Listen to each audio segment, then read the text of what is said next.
नमस्कार. महाराष्ट्र माझामध्ये आपणा सर्वांचं स्वागत.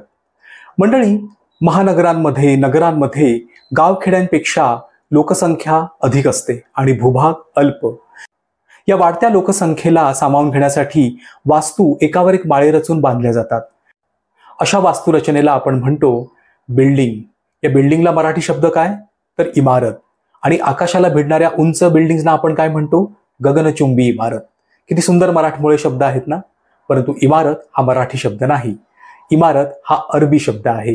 इमारतचा अर्थ होतो भव्य किंवा उंच अशी वास्तू. मग तुम्ही म्हणाल इमारतला मराठीमध्ये काय म्हणतात.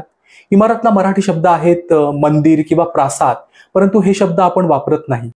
एकाच वास्तूत अनेक माळ्यांवर अनेक बिऱ्हाडं जेव्हा संसार थाटून असतात त्याला आपल्याकडे वाडा असं म्हणतात. परंतु इमारत हा शब्द आता रूढ झालेला आहे आणि तोच आपल्या कानावर पडतो.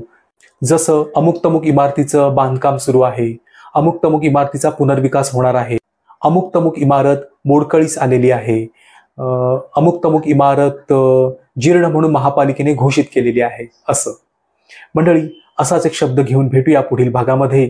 तोपर्यंत माझ्या चित्रफिती पाहत राहा, तुमची आवड नोंदवत राहा आणि ही वाहिनी अधिकाधिक लोकांपर्यंत पोहोचवत राहा. जय महाराष्ट्र.